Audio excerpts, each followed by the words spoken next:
All right, Joel Gausten here from joelgausten.com. Really psyched about this one. I've been doing quite a few New Jersey centric videos lately. I'm going back up to New England, my current home, and very psyched to bring on a mainstay of New England music, Dave Tree. How's it going, Hey, thanks, man? Joel. Thank you. Welcome. Oh, it's a pleasure to be here. It was Yeah, so nice to see you up at Bridge 9 for that art show. What a great combination of art and music and yeah, people. yeah. Mhm. Bridge 9 is really doing great stuff up in Massachusetts. Uh, I can absolutely concur. And like the neighborhood kind of needs it. It's like not like the best neighborhood, it's not the worst neighborhood. And neighborhoods need community, and like he's definitely bringing it into the neighborhood. So that's awesome. So it was great to see you and Larry and a bunch of the other dudes. And it looked like it was getting busy right when I was leaving. I forget I had something else I had to go to, but I yeah, it try to was go. I try to go to things. Yeah, definitely, especially these days now that we kind of can go to stuff, without having to show a card or wear a mask or whatever, you know. Dude, I made up my own card. You just make them. They're easy. You just call it's called just printing. I'm a printer, so it's like, oh, it looks like that. Those are easy. Um, and like masks, you just print masks up too. I printed up masks and it was like, hey, you need a mask? This one's got a skull face on it. This one has a cobweb. This one says eat shit. This one says this sucks. Nice, But nice. you got to make the best of every kind of pandemic that they have. They have around the corner. It's like I don't know. It's called capitalism. You got to capitalize on the devastation. No, Right. I'm kidding. Make a buck out of anything, right? Things are priceless, though. That's why things are priceless, and people don't realize that. Things are priceless, and you should be priceless. I'm priceless. Joel, you're priceless. People out there themselves don't think of themselves as priceless, and they should. Yeah, Your time. See, one thing I think COVID did do that was a positive, it was woke people up to how much their labor is actually worth in this world. You know what I mean? And how much their job is actually worth. And like, what am I doing going to driving into this stupid office building to sit in front of a computer when I can do this at home and do the same job and not waste all this time in traffic and pollute the land, pollute the air, pollute people's brains. You know what traffic does to people? yeah, You see how they act. They go they lose their minds. yeah, So absolutely. I've been working from home for about 15 years, and I'm thrilled not to have to deal with society every day, you know? morning society, the worst society there is. I just started driving. I'm painting houses again with a buddy of mine. We just painted Patrice Bergeron's house. He's a famous Bruins player. Acts absolutely animal on the ice. Nicest guy off the ice. Plays guitar. He was actually leaving, and I was up on a ladder. I'm like, "Hey Pat, where you going?" He's like, "Oh, to go to practice." I'm like, "Oh, what do you play?" He's got the guitar, and I considered like I figured he'd play like you say like metal or something like that, and he's like, "I play guitar," and I'm like, "Oh," and I had nothing, and it was funny. But like, all right, but just driving to that job, which isn't even that far, was like, oh my God, I forgot all about this because I've been like working around the traffic myself. Either I'm working at home, I run my own still screen shop, so I can do that on the off hours. When I need to get there, I just leave at like 9:30, or whatever. But now traffic is everywhere. It's everywhere. Yeah, yeah. Well, we got a Yeah. lot to discuss, man. You've got a Yes. great history Yes. in New England for the viewer who may be new to Dave. Dave was and currently is, again, I know. singer for the band Tree, Mhm. legendary Boston band. Uh, Dave is sometimes known as River as well. You'll see that on some of the record sleeves. Um, and I guess the first time I was lucky enough to see Tree live was it had to have been early 2019 when a bunch of bands did the benefit for Chris from Gangrene Mhm. over at the Paradise in Boston. And if I'm not mistaken, that was the first time in a long time Tree had performed, right? Absolutely. Well, first and foremost, Chris Doherty was a great, great friend and influence to me and my friends. You know what I mean? Um, and when he had a stroke and he needed help, we hadn't played in years, but I immediately heard about it and I called the band and I'm like, they're going to be doing something because nobody has insurance anymore. And it's like, it's up to us punk rock hardcore kids to come out and support each other, and raise money. And that's what we do because we love each other and we love our community. And I just called the band immediately and just told them, like, hey, this is going to happen. And there was a couple dragging feet for a second. And I'm like, listen, this is Chris Doherty. We owe this guy, you know, because we do in a real serious sense. So we did it. And it was pretty awesome. I mean, if I think it was like, not only did we tree play it, but I also sang in uh, a bunch of Gangrene songs with the rest of the Gangrene band. Me and Keith Bennett did some Gangrene songs, and I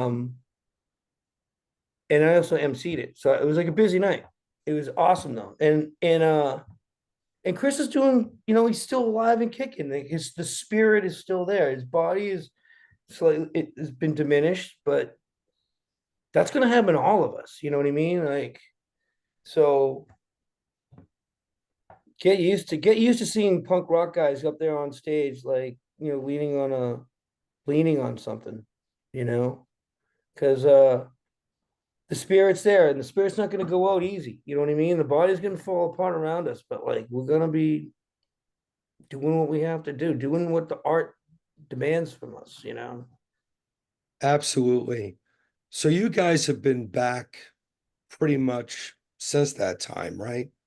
As far as the Well, the shows. story goes like this: like it started with Chris's thing, and it came back, and it was like, wow, we got a good response, and we didn't totally suck, and we didn't even really practice once, but it's all a lot of muscle memory, and it's just a lot of like, we all grew up together, we all kind of knew each other, so it's like we just locked in and did it, and then and I was like, hey, we should write some songs.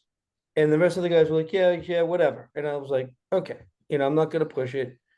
I'll just do it out there. I was like, if we wrote 4 new songs, I got 3 already written in my head. You know what I mean? Let's go. They're like, yeah, yeah, yeah. And then our friend Julie Duffy had a serious medical incident where she needed help. And she also needed just a show of support and love from the people. Because it's just that really helps too. Like money, sure, it's great, helps pay the bills, but the pure love and power the people can bring to a room, to a reason, uh, priceless again, right? We're talking priceless shit, priceless. So we did this thing for her. We ended up doing 2 nights, and then I was like, guys, what's got to do? We got to do this. Shit's hot. I mean, like, back in the 90s, they couldn't stop shutting up about how too political I was. And now everything's way too political. And it's like, you know what? I've been doing my politics for a long time, and these people are amateurs. And it's time to eat them up and make fun of them and have fun and set the record straight and help people out in times of need. Because a lot of people are just getting pushed around and misguided and getting setting off in the wrong directions in a fury. And dude, I want to just channel that fury back into the pit and into the music and where it should be, and start like listening to each other and caring about like the situation and not being conned by con men. Don't let other people tell you who your fucking friends are. Do I let people tell me who my friends are? Fuck no. You shouldn't either. Nobody should. Who's your friends? Depends on what day it is, but I have a lot of them, and they're real, you know, and just like all real friends, people fall down and you got to pick them up, and also they'll knock you over on the way down too. And then maybe someone else will be there to pick you up, or you just pick each other up, but you know what I'm saying? Yeah, yeah. Well, I want to make sure viewers So know. we did the show. We did the show Right. for Julie, and I tried to get the band back together, and they just didn't want to do it. So I just said,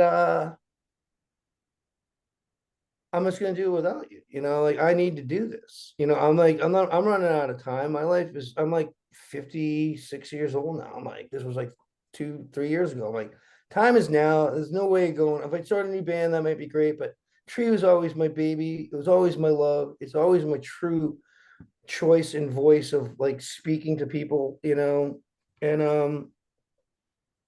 want, I don't like I never quit the band. I started the band.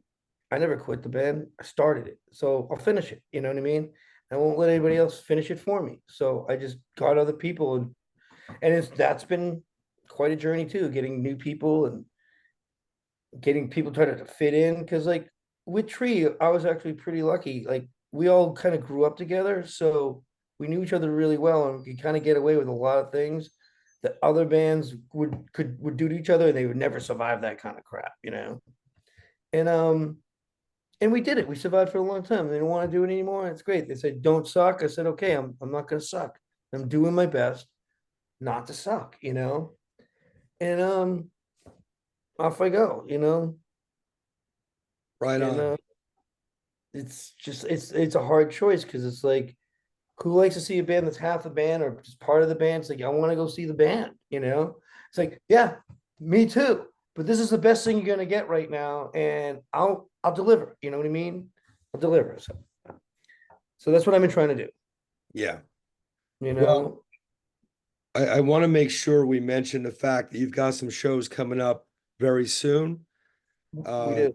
you've got one on the 22nd of June at the Queen City Cinema Club. Say that fast three I know, times. right? Like wicked fast, And right? and and that's I'm in gonna make a Bangor, flyer Maine. just for the name of the club. What's I'm that? gonna make a flyer just for the name of the place. Right. Exactly. And you're doing that with Siege, the Yeah, Mighty Siege. the Mighty Siege. Mighty Um, Siege. Very and exciting. you're playing the 29th at the Wait, Brighton wait, Music Siege Hall. Thighs also, and now this other band. It was War Criminal, and I don't know what happened to that, but now it's Peacebreaker. So let's throw all the bands in there that are going to be playing. It's Thighs, Peacebreaker, Tree, and then Siege, and it's like their last show in the United States before they go over. Well, someone's gonna. Yeah, yeah, I know. The last Siege show. You know how many last Siege shows I've been to? No, I don't. I don't market myself like that. I'm just like it's. Who knows when we're gonna? Who knows when the last anything's gonna be? I don't want to book it to the last. This is gonna be the last seat show, and then we don't even get to play it because I jinxed myself. You Yeah. know. Yeah, but it's cool. We played with them on my birthday like 3 years ago. And Jimmy Flynn, rest in peace, Jimmy. Uh, Jimmy Flynn production on my birthday. It was like 22 bands in like 12 hour. It was insane. And Siege played it, Infest played it. It was the Infest Fest, we called it. Right, And right. I forgot how much grindcore really influenced me when I was growing up early Gangrene. Like, dude, that fast grindy terrorize, like I love that stuff. I still use that in my stuff. You know what I mean? I just wrote a new song about in her eyes about women having to fight for their lives again and fight for their right to decide, how they live their lives and how their bodies are and and control of their lives and control over their bodies. And it's a total grindcore song, and it's awesome, and I love it. It's just 2 parts, and it's like you don't need more parts. Right. You know, Right, right. I've had people like, "Hey, shouldn't there be another part?" I'm like, "No." Like, why complicate things? It's like musicians are always want to like, all right, I'm gonna give it to musicians. They always want to make it things more fancy than they have to be. You know what I mean? I look at it as things as art and slabs of sound and sonic blasts and feel. And if it's got all those things done, wrapped up in the song, it's like if it's a minute long, if it's 4 minutes long, it's whatever. That's it. Yeah. But it's nice to have the musicians, the music guys there to make it more musical. You know what I mean? Definitely helps. I mean, slabs of music are great, but you need to make it, you know. I Yeah. don't know. A little fancier, just a We little should mention complicated. too, you're playing the 29th at the Brighton Music Hall in Boston with Oh Scissor yes. Fight. And who else is on that bill? All right. So scissor fights on the bill. The Long Wait, which is a Yep. bunch of hardcore legends. Neighborhood Shit. It's a South Boston hardcore band. I've been friends with these guys since they were kids. They're awesome. Totally psyched. And then Poor Impulse Control. It's my buddy Chris Crowbar's new skinhead hardcore oi band from Cape Cod, and they're great. They just put out a new album where Angels Fear to Tread, and it's pissa. Can I say pissa? Yeah. I'm from Massachusetts. I mean, like, I didn't say wicked pissa. All right, it's wicked pissa. You should check it out. We're fucking psyched to have them play, and then August 2nd, we're playing back up in Portland, Maine. We have a rescheduled show, and we're playing with Viv Queen, Sophisticated Adult, and Lousy with a Z. Mm. And that'll be pretty good. The two opening bands are wicked heavy. Viv Queen's blowing up. They're really cool, like combo of like heavy punk rock and roll. Um, like they're really getting on some good shows. I really dig them. I can't wait to play with them. Like we were supposed to play with them March 23rd, but there was a giant ice storm in Maine, and they actually canceled the show. Yeah. And I was like, no way! Like an ice storm? Come on! And then I had my buddy JD up there. He sent me some photographs. He's like, hey River, it's a mess. Like you don't want people driving home at like 1 o'clock in the morning on a sheet of ice, do you? And I'm like, no, just because I'm willing to do that doesn't mean I should push other people in that direction. You know what I mean? But I'm driven. Like I literally will drive on ice. It's like because so we canceled that show, postponed it, try to do it, try to reschedule it for actually June 8th, but then that fell through, and then August 2nd. So that's that. And then we're playing this place, we're playing this big festival, Upstate Festival in Clearfield, Pennsylvania, August 2nd, August 10th. Mm. And we're excited to get back to Clearfield because we used to play in Clearfield way, way, way back in the day. And the kids out there are great. Now they're all grown up and they're adults. It's crazy, crazy how time flies. And we played with a band from down there. I'm trying to remember the name. Gonna come to me. I can't remember it right away. I'm forcing myself, but they reconnected us with this guy Dave, who was a promoter, who was an old school friend of mine, and we got on the bill. So we're playing with like Freya and Downset on the Wow. Saturday night. Yeah. Wow. So thanks, Samara, the band Samara. Thank you, Samara from Pennsylvania. Great guys who hooked us up, played with us in Portland, up in New Hampshire. But yeah, man, like yeah, it's great to have some shows coming up. It feels good. The band's really tight. I'm trying to like write even more new songs. I got like four like done. We just need to practice some more, and I need to like just tighten up the lyrics. And just to me, that's what you really got to be doing. That's like the most important thing is to try to be productive. And at the same time, I'm trying to promote the band as much as possible. I got all this other recorded material I'm like putting out slowly. I'm trying to do it with videos and stuff. And I've worked with some videographers that are like have just like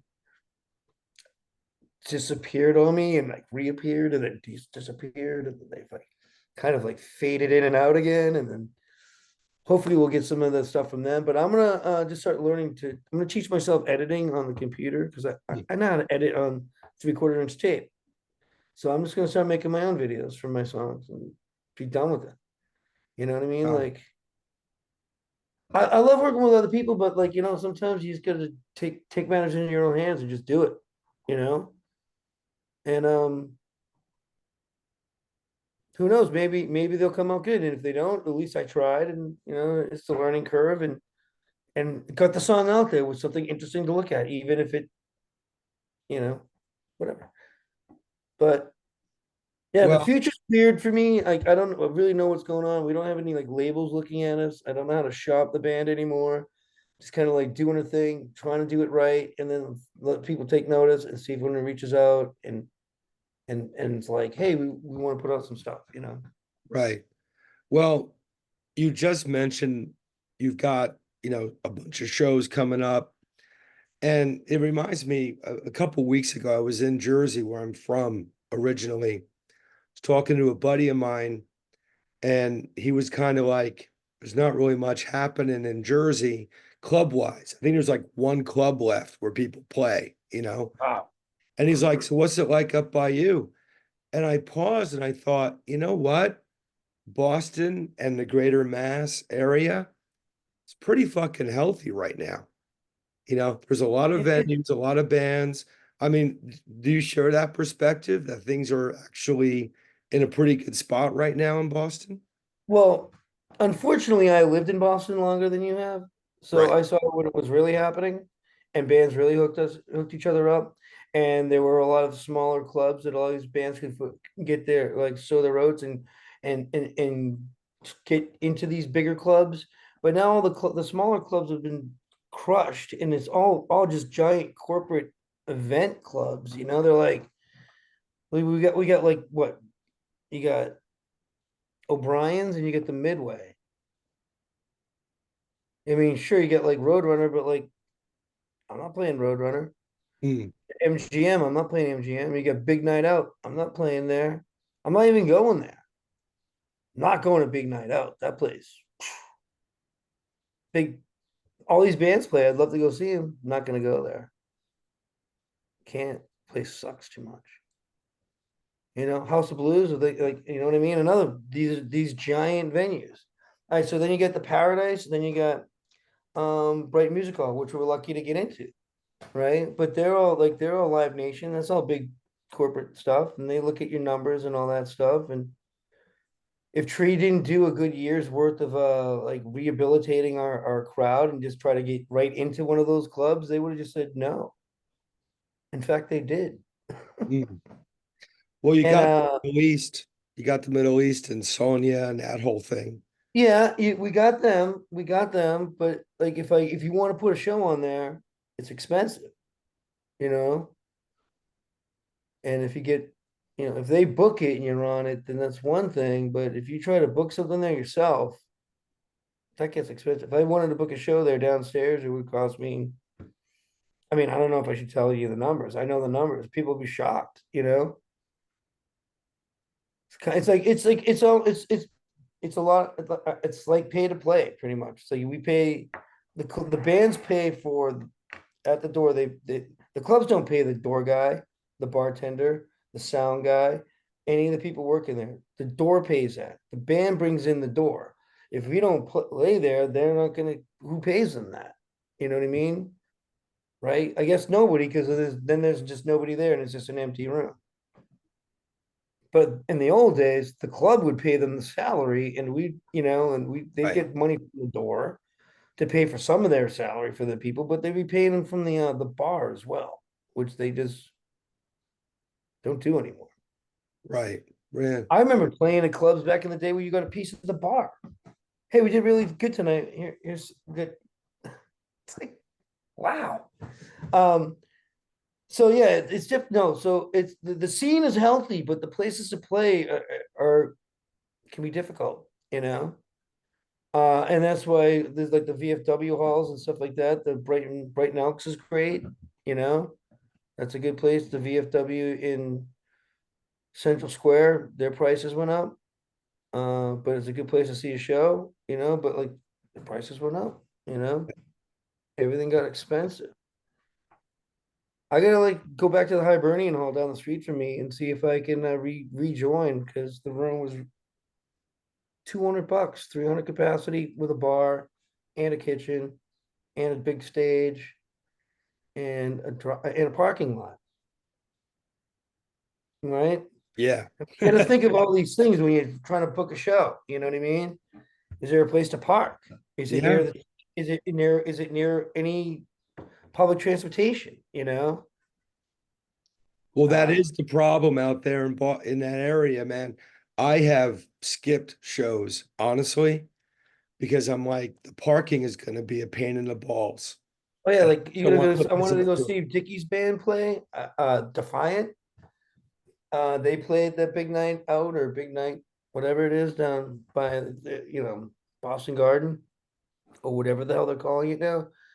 Um, and I worked with a guy that's grew up with him. He's friends with him. Like he's like, I got tickets. Let's go. And you want to go? I'm like, I'll go, but like, I got to practice. And then like, he's like, where are you gonna park down there? Like the Celtics are playing. It's gonna be insane. And he's like, oh yeah. And then you realize, and he just didn't go.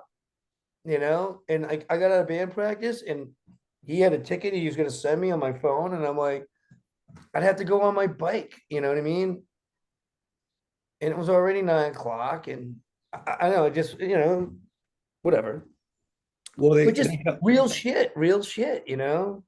they got to sort out that new MGM place at Fenway. They got to figure out the fucking parking there. It's like $70 to park your car to see a show, Yeah, no good. you know? Yeah, well, that's the whole thing. It's like, so what did you just say? You said the music scene here is good. I mean, like, Well, okay, you've changed my mind. But I'm sorry I did that, but well, I mean, thing, it used you're to making be a a great lot point. better. And I saw it, there was a lot more options. Clubs were like, you can't play here, and then you can't like if you play there, you can't play here. Like some towns are like that, right? And that just kills the scene. Like Boston really wasn't like that. You could play the Rat, you could play the Middle East, you could play TT the Bears, you could play Bun Ratties, you know what I mean? And they wouldn't be like, you can't do that. You'll never play here again. It was like, we always heard you'll never play here ever. That's what intrigued. And we're like, really? Already? It's like, I'm not kidding you. Like we were told so many times. It wasn't easy for us coming up. Like we were told that we sucked and we would never play there anywhere ever. And we're like, okay, we just be friends kind of. And they're like I used to want to be friends. It's like, well, like, yeah, why not? I'm drinking. You're here. Why not be friendly? And maybe not say never, maybe just saying no to us forever isn't like really the nicest thing to do. Maybe it's not even the smartest thing to do. Right, right. Well, But yeah, no, the music scene is thriving. The clubs are full, but like this, there's a new like Man Ray is like an alternative club, this golf club that opened up again, and I might even be there doing their t-shirts for them, and like that's good. That's like a good thing. I mean, that's like this like that whole scene needed a club. You know what I mean? There's a whole like goth leather scene, whatever. What I'm not. yeah, And and they deserve a place to do their stuff. Just like with punk rock hardcore kids, we deserve a place to do our stuff too. You know what I mean? And I think the more people like do stuff together, the better stuff is anyways. You know what I mean? So it's like, come check out our shows, but come check out yours. I yeah, want to see what absolutely. kind of artwork you got going on, right? What kind of ideas you have happening over here. That's why I love touring, man. It's the best. I miss it. I miss going around and just being in. You go into these different cities and you lock in with all these different circles of people and you check out all this new music and new art and just style, and then you're gone. You're into off driving for hours again to land someplace on some other planet. You know what I mean? It's like it's so good. It's Definitely. amazing. Let me take you back to the early years of Tree because from my perspective, I was a Jersey kid who grew up learning about the Boston bands. Um, and at that time, it was late 80s, so all that stuff was getting a lot of love. That sort of first wave stuff, all the Gangrenes, the SSD Yeah. Control, all that. YS, like Right, that. exactly. So we were kids like, getting the records and hearing all these bands. And the 90s, to me, as much as I love the 80s stuff, the 90s, uh, that was a cool era for Boston too, because the music, I think, became more eclectic, although It it was still definitely part of did. the scene. There was you guys, Maelstrom, Sandblack Church, Slapshot even got a little metal, and it really worked for them Dude, during that time. Slapshot hooked us up with a bunch of shows in the early days, right away. Yeah. Right away. They hooked us up. We were like, wow, thank you. But yeah, like Only Living Witness, Stompbox, Honky Ball. So here's what happened up here. Like all of a sudden in the late 80s, like because of all the violence and fighting and stuff, you couldn't be a punk rock band, hardcore. You couldn't be like a hardcore band. You know what I mean? So like a lot of like hardcore bands like became like just stylized themselves more to like not hide it, but just kind of flying under the radar more. You know what I mean? Like it was still heavy as hell. Like basically the same people came out, but it was like stylized more instead of just being like repeat like kind of like instead of like repeating what already happened in Boston, like in a different way. Like we did in a like we took the lessons from there and then kind of like we just came out the way we came out because we were just like we were our own thing. We were like grew up in Westwood. We all knew each other. We all had these different influences. The two brothers were real rockers, man. They loved like rock and roll. They were like the rhythm section almost because they would lock in. The guitar player had this awesome like anti guitar solo that he would use and just like and have this like really like bouncy groove to our stuff. Like we loved old school hip hop, and we loved funk and groove and hardcore and punk and all of it, And then when it came to writing songs, like each song to us was just kind of like we thought they were all different. But then when you listen to them all together, like also it's like painting a bunch of paintings and you don't realize how similar they are until you hang them on the wall. And you're like, oh, we got to get a little bit like we have to like open up our style more. And like so we just started experimenting kind of more on like what we could and couldn't do. And then we learned how to tune. I'm not even kidding you. Then we learned actually how to tune the guitar because whatever we were tuning to was like whatever the E string was on the bass. And you hit the bass and they would just tune to that. And we were playing next to this metal band in Charlestown practice spaces, and they like knocking on our door, like, "What's up?" They're like, "What are you guys tuned to?" We're like, "E," and they're like, "What? No, guys." Like, I'm not even kidding you.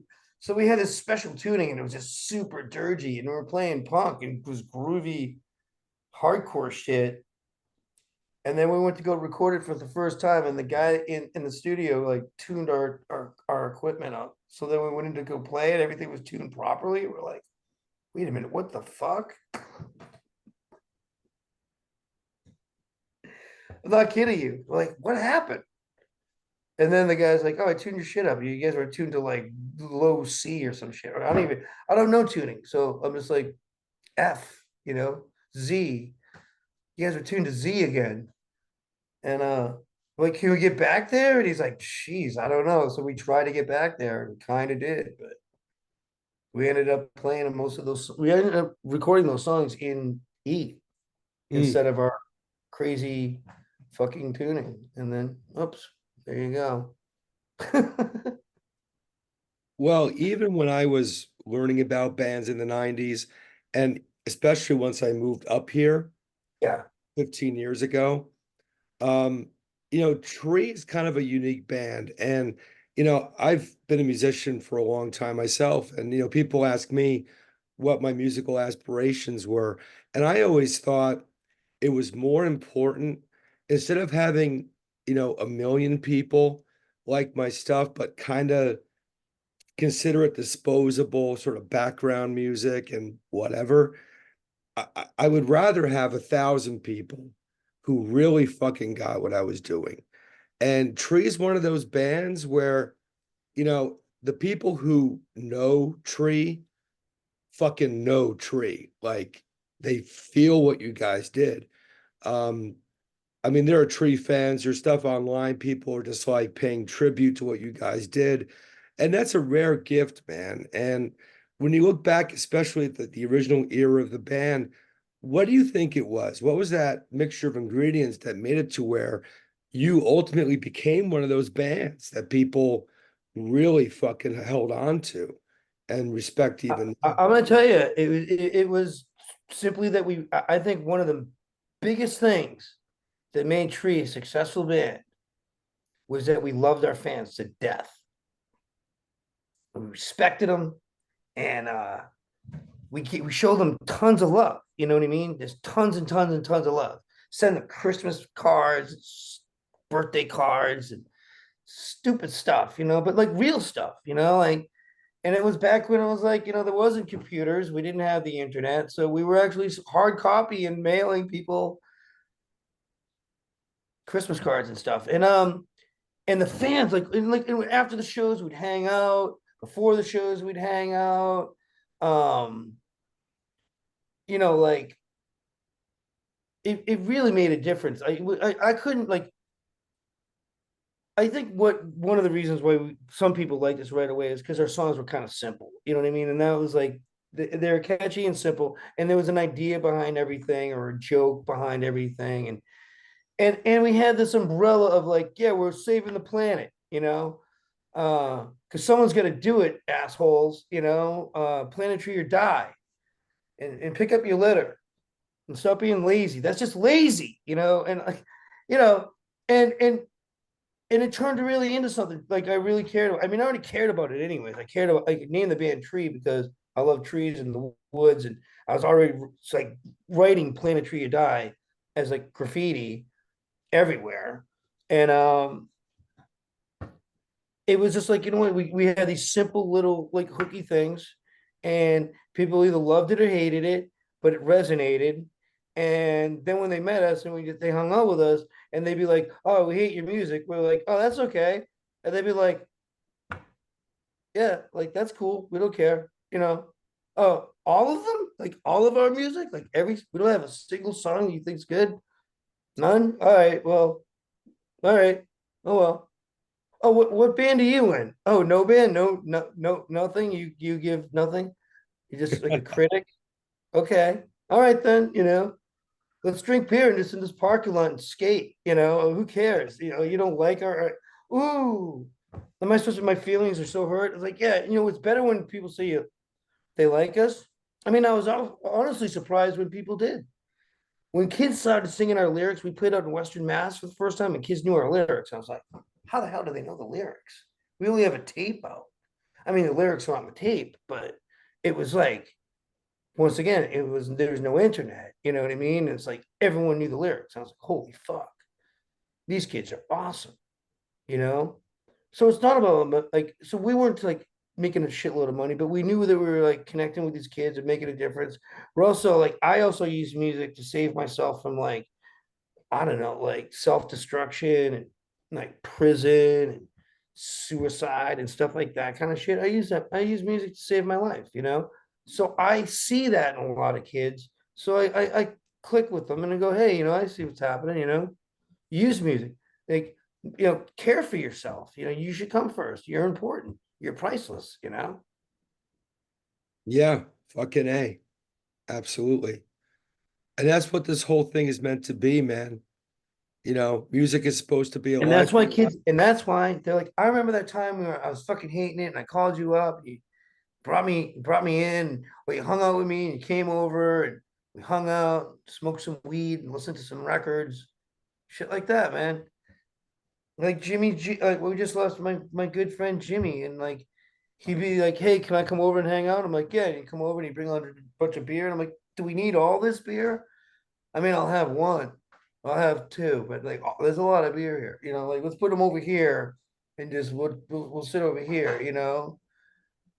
And try not to drink them all. You know what I mean? Because like I know what it's like to drink beer and or go.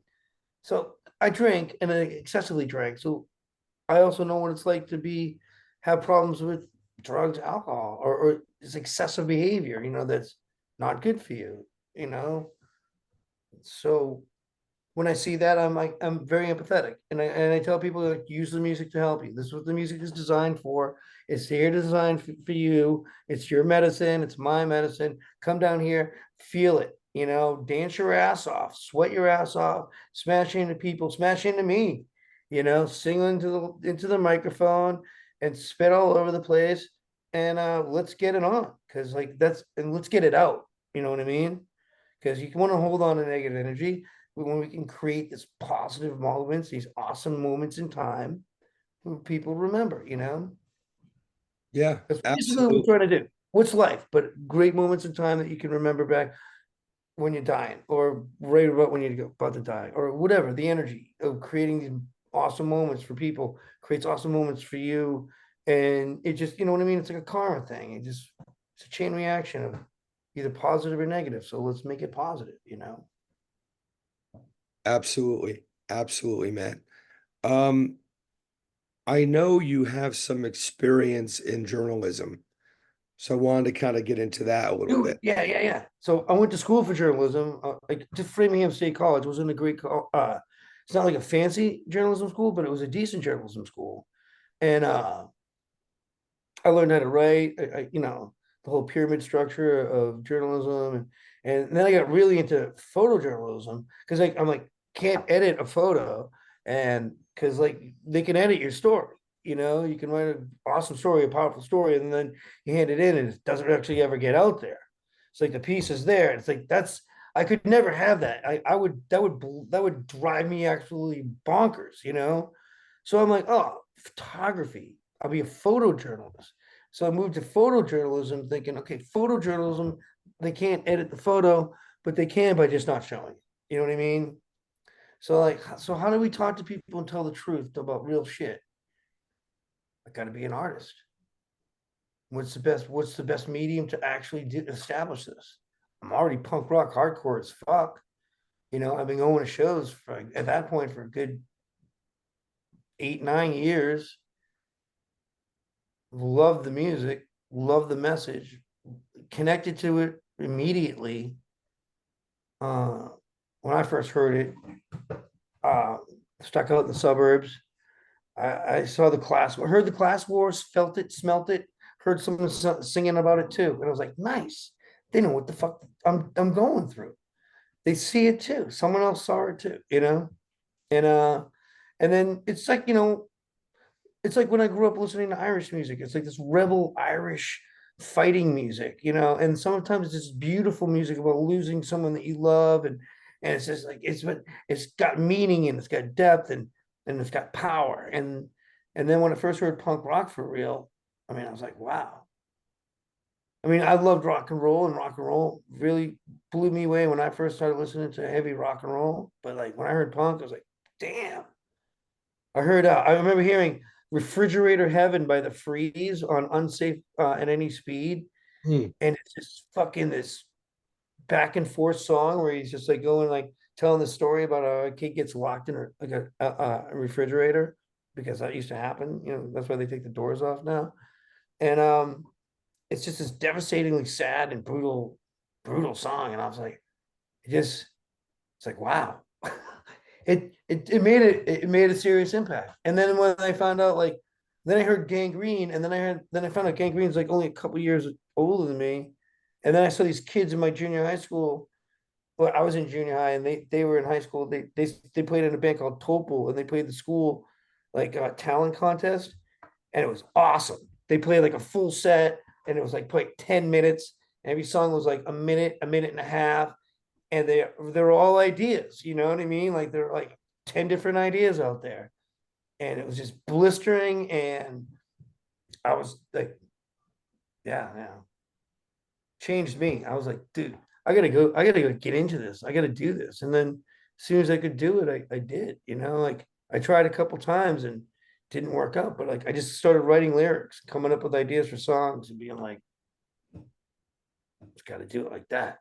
So what we were talking about, I forget. I'm like, I ramble, and then I get off what was All your question? good. Oh, So journalism. you So started with journalism. journalism. Yeah. So basically, I realized like photojournalism was going to do it. So I became an artist, and like the best way to talk about stuff was sing about it and sing songs about it. You know what I mean? And literally, that's what I did. It's like I have a song called "You'll Have to Pay." It's called "Pay," and it's about deep well injections, which is fracking. And that was in 1990. We wrote that song. You know what I mean? And it's like We wrote like Save the Whales, you know. They just saw a gray whale off the fucking coast of Massachusetts, a gray whale. They thought they've been extinct for almost 100 years. Hmm. So that's a big plus. Um, I don't know, like we had songs like in Gulfs about the Persian Gulf, and we're still there. You know what I mean? We had songs Question Abuse about police brutality. Really inspired by the song by the TV show Cops, because that just pissed me the fuck off how successful that show became. And I'm like, you're getting brainwashed to accept police brutality. And like that's the starting point for that song, But I threw a bunch of other stuff that I know about the police and personal experience in there, and voila. You know what I mean? And like the songs all kind of meant about something. And then people are like, oh, your songs mean more now than they did back then. It's like, no, no, it's the same. I'd say it's the same. You just didn't really listen to it back then the way you are now. You know what I mean? Right. Now you're listening to it like politically. Back then, like everyone just thought I was too political. They just kind of like put up with it. And I'm like, maybe I was too political, but like I can't help it. I literally just can't help it. I got like it's just in me. It's in me. So Well, I mean, what a perfect time for Tree to be out there. Fucking oh, 2024. The world's on fire. on fire. Definitely set trying to dude. We put out our first song is called that we put out in the first 25 years is called Cheats at Golf. And it's about Trump cheats at golf. If Trump cheats at golf, what else is he willing to cheat on?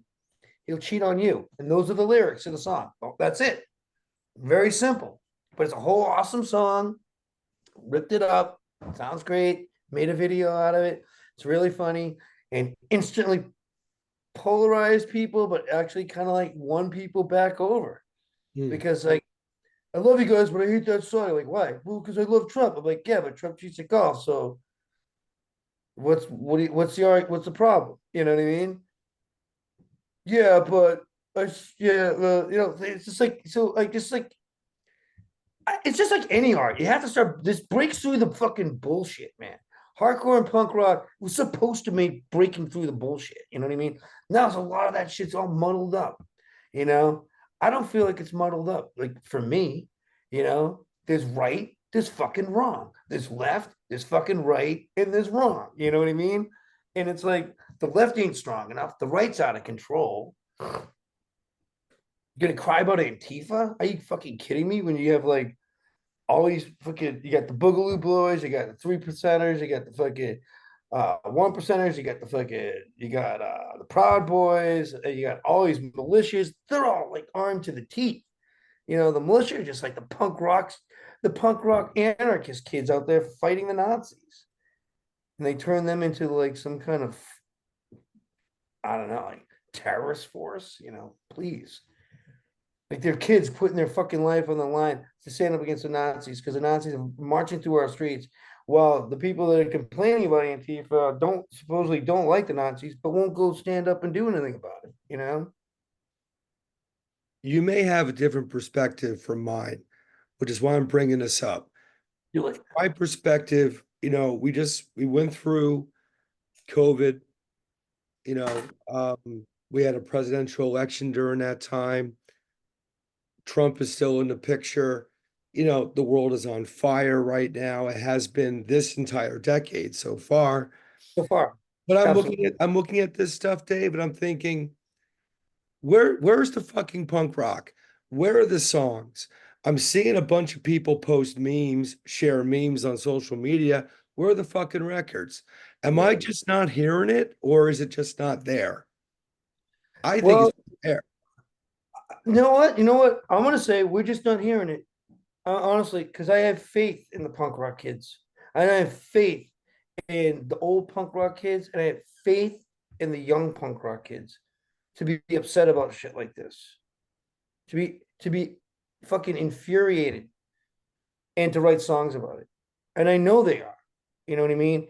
But those songs are getting crushed. We're not hearing them. Like, because you know what? They're not playing Roadrunner.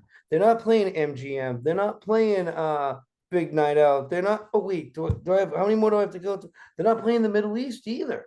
Hmm. You know what I mean?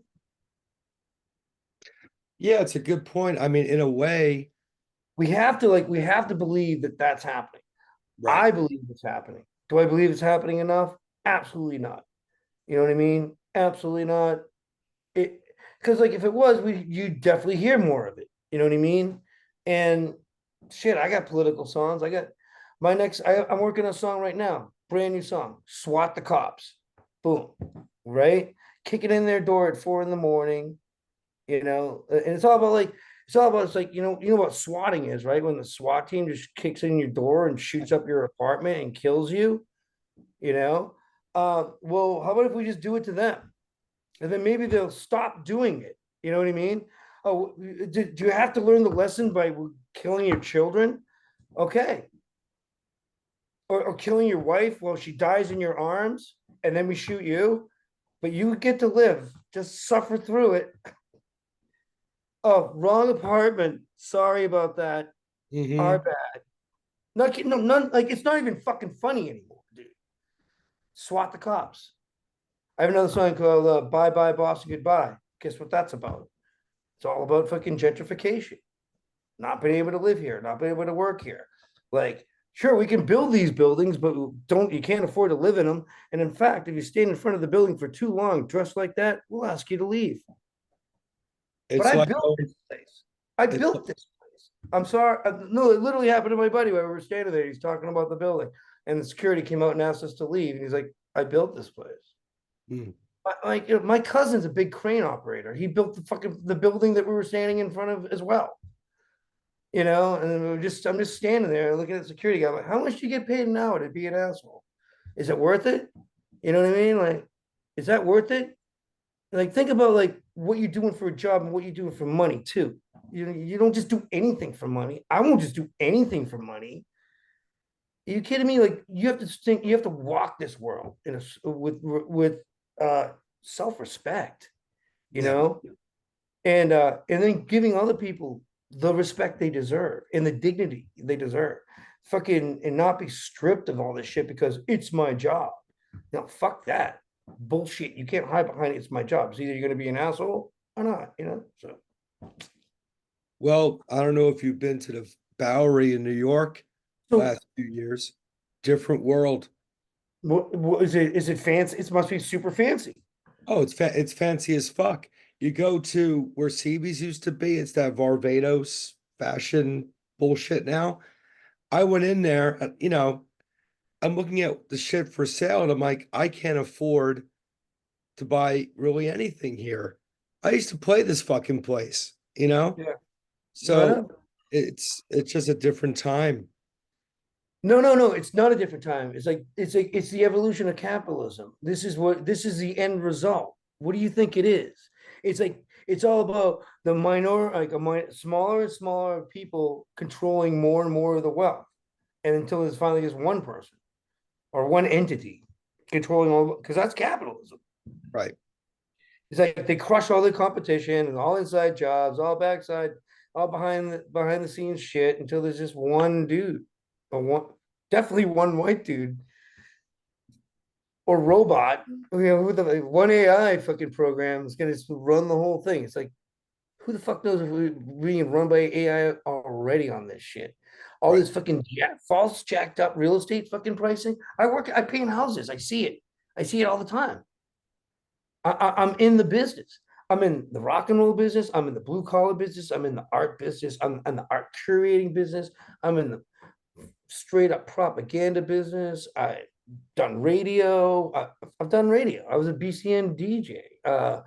I did. I did like a political cartooning for the Boston Phoenix. Before there was like what they call memes, I was making what they call memes. I was just calling them Photoshop cartooning. I was like, I didn't know. I don't even know what the meme is supposed to be, but um, that's what I was doing, and like I had my hands in a bunch of stuff, and like I lost my job at the Phoenix because when Hamas won, I showed a picture of them with all their guns up, said this is what democracy looks like, because that's what, you know what I mean? Like we're always pushing democracy, right? So like obviously it's like you know, it's what it's like, it's what we're pushing, and it's like, and I got fired for it, you know what I mean? But they wouldn't tell me I was fired. They just they just stopped answering my shit and stopped using my work, and then I'm like, oh, I got canceled. That's right, for artwork. That was your, because they loved all my artwork up until then. Like actually, they loved my artwork because it was like hanging in the Middle East, and it was all like anti Iraq war and anti Bush and oil and all this stuff. And there was bomb threats made at the Middle East because of my artwork. So they asked me to take it down. So I took it down, and the Phoenix wanted to do an interview with me, and they wanted me to like kind of like be mad at the Middle East. They were baiting me to be like mad at them. And I'm like, for the last time, I'm not mad at them. They have a business to run. I have artwork on the walls, and some assholes are calling in bomb threats. Yeah, it's okay. You know what I mean? It's like sometimes the art does it works too good, too well. As far as I'm concerned, sometimes it Yeah. works too well, and like the best work really is like actually not for sale. You know what I mean? It's just in your. It's like now that you've seen it, it's just stuck in your head, and it's just there. And but because of that, and I didn't turn on him, and I got he offered me a job there, and I got a job there, and I did it for like 3 years, and then Hamas won, and I was like, submitted a piece that they didn't like. That was And it. yeah, yeah, well, look what's happening now. Imagine if I submitted that piece now. Whoops, like and I would too. I even have artwork that got taken down from an art show just this year because it was too hot, you know. I had all these little kids with their arms and legs blown off, and it was like, but it was like made it look like a Dick and Jane book, Mhm. all white kids, their arms are mutilated and stuff, and it's all about what's going on with the mass genocide in Gaza right now by the Israelis. So, and then I have bombs with the says stop on it, and the O is the Star of David, and everyone was getting upset saying like that's all Jews, not just Israelis. And I'm like, yeah, it would be great if they all stopped, you know, dropping bombs. And if they don't, and if they're not like down with the dropping the bombs, then why won't they back this peace? I don't understand. And it's like there's just zero criticism allowed. And it's like, you know what? I don't live in a world like that, and I'm Irish, and I'm Yeah. wicked Irish. I'm Irish. You can't Well, I have to make fun of shit. And I'm I'm from Massachusetts.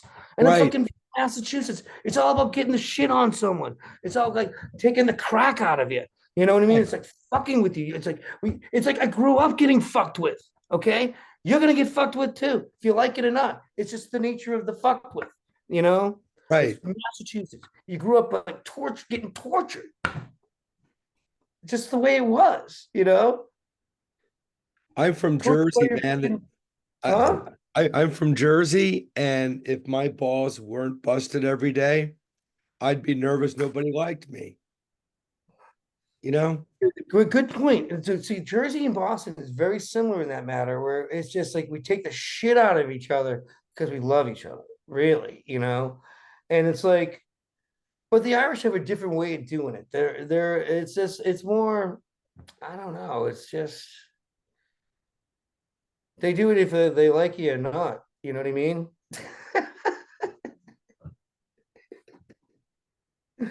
And sometimes you don't know if they like you or not. So you like sit there like you're laughing, but like, should I be laughing or you know?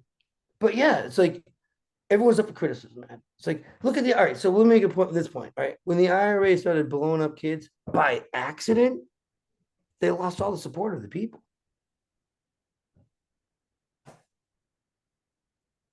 Now look at Israel. They're not pulling those kids up by accident. And are they losing the support of their people? No. That's that's the big difference, you know what I mean? And dude, Ireland's still occupied, as far as I'm concerned. Like, who stands with Ireland? Nobody, you know. Mm. We're still There's occupied by the English. We're still occupied by the people that gave Israel to the Jews, Israel to the Jews, right? England, mm. those guys. What can't they do wrong? I mean, right? I mean, like what? The sun never sets on like English regrets, right? It's like what the? It's just such a mess, and like, you just trace it right back to them. Trace so much shit right back to Well, I that. mean, look, man, I think fundamentally, because I've worked in media my entire adult life professionally. Yeah. As a blanket statement, I don't think anybody should be canceled No. at all, no matter what they say. I mean, there are things that are said I don't agree with, so fucking what? We need to Yeah. So don't defend. have that person on your show. If you don't want that guy on your show saying what you've already heard him say, Right. then don't have him on your show. The problem is like they complain when they don't get put on the shows. It's like I'm canceled. Tree actually has a new song. It's called "Canceled," and it's about Bill O'Reilly, loosely about Bill O'Reilly, but like the right wing shit talkers. You know what I mean? Because I've been listening to the right wing shit talkers since the 80s, since Rush Limbaugh kicked it off. Yep. And Yep. he's not the beginning of the right wing shit talkers. I mean, they've been doing this since they've had radio. You know what I mean? But man, that blew up in the 80s and it never stopped. And I think that has influenced this country and warped the Republican Party in such a way. I mean, like literally, like such a way that that's why we are now. Literally, that's why when you heard Donald Trump on the microphone for the first time when he came down the stairwell, the escalator there, get on the Right. microphone and sound just like a right wing radio host, just like one. Mhm. I was like, holy shit. I noticed it right away. You're a journalist. I noticed it right away. I'm like, holy shit. He's just literally mimicking Howie Carr, Jay Severin, fucking, who else? Like like, I can't think of all their names, like all of their names right now. Jeff Cooner. We have this guy, Jeff Cooner up here. He's this Canadian guy, and he's like literally a segregated dude. He's nuts. It's nuts. We have WRK radio up here in Massachusetts, and it's like right wing radio slander, shit talk, all fucking lies, all fucking nonsense, all innuendo. But I listen to it, so when I go out drinking and having fun, I can like when I hear someone like parroting them, just like Trump did. I already have like a bunch of things I've already yelled at the radio, so I just pick Mhm. out one or two of those things and yell and just deliver those. Not yelling, but like I try to be nice about it. I try to be funny about shit. Right. You know, I don't want to tell people like, "Hey, you're a fucking idiot, man. Stop being who you are." It's like, hey, man, you've been misled. You're believing stuff that you shouldn't believe it. And like you dug yourself in this hole already, and like yeah, like you don't want to say, "Oh, I'm a sucker," and blah blah blah. Nobody does. Nobody wants to say like, "Oh, I bought this shit for like 4 years and now I realize it's just bullshit." Well, it's still going on. Well, But here's the thing, man. I also think that we as a people are not as divided as those who profit from our discontent would have us believe. absolutely, dude, I play out there. I play out there, and I play Trump cheats at golf, and then all these people boo, and they're like, yeah, and Joe Biden doesn't back the union that was just like the train workers union. They're just trying to get train breaks and all that stuff, right? So that they're not exhausted. They're trying to like make sure that the trains aren't too long and going through these like being dangerous to all these, and then boom, Palestine happens. Palestine happens there in Ohio. Is it Ohio or Pennsylvania where the trains fly off the track and those people need to move, man? All that stuff was dumped all over the place. They can't live there anymore. Like, don't bother testing the water. You got to just sue the government and get that money and fucking get the fuck out of there. You can't live there anymore. The train company just poisoned that place.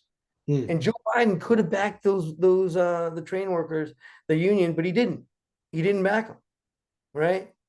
So I'll make jokes about that. Like, well, Joe Biden didn't back the train guys, and look what happened. People can't live in half the country now because of dumped toxic waste because of these trains. Little kids can't cross the tracks to go to school because there's a train there. Boom! They just get away with these train companies get away with all sorts of shit you don't even know about, and they need to be regulated. You know what I mean? They need to be regulated. They don't. All they give a fuck about is the money. They need to have more people there that have more breaks, that have more time off, more sick days. Like that, like they need this shit. That's why the union's there. That's why the union's fighting for these things. It's important. We should be fighting for this. The workers shouldn't need the union to back them. These are basic things that you'd want on your job, right? So this is what you would fight for anyone else for their job, right? Especially if it's an important job, that's a dangerous job that could also kill you and your family, or if it's done wrong or poorly, or it's not, or there's nobody there to do it at all. Mhm. Literally, they get rid of everybody. They cut all the people, so there's literally nobody there to like. So I make the point that I'm disgusted in both sides. You know what I mean? But like, I actually got attacked for talking about how much Joe Biden sucked by some kid. Like, I don't get attacked. These bikers want to kill me for the. I played a show out in Western Mass, and these bikers wanted to kill me for the Trump song. And then I said, "Oh, you can kill me for that, but like, first these other guys killed me over Biden." And like, this kid literally jumped the stage and tried to attack me, and I saw him coming and just timed it. I mean, I could have kicked him in the face, but I just kicked him in the chest and just knocked him on his ass. It was awesome. And nobody really hurt, he just knocked him on his ass, carried him out. But yeah, you get so used to seeing this shit. I see people flying at me all the time because I did that for 15 years. You play crazy chaos in front of you, dancing and fighting. Shit that dudes that are doing shit, and dudes that are just having fun and being too fucking, too fun.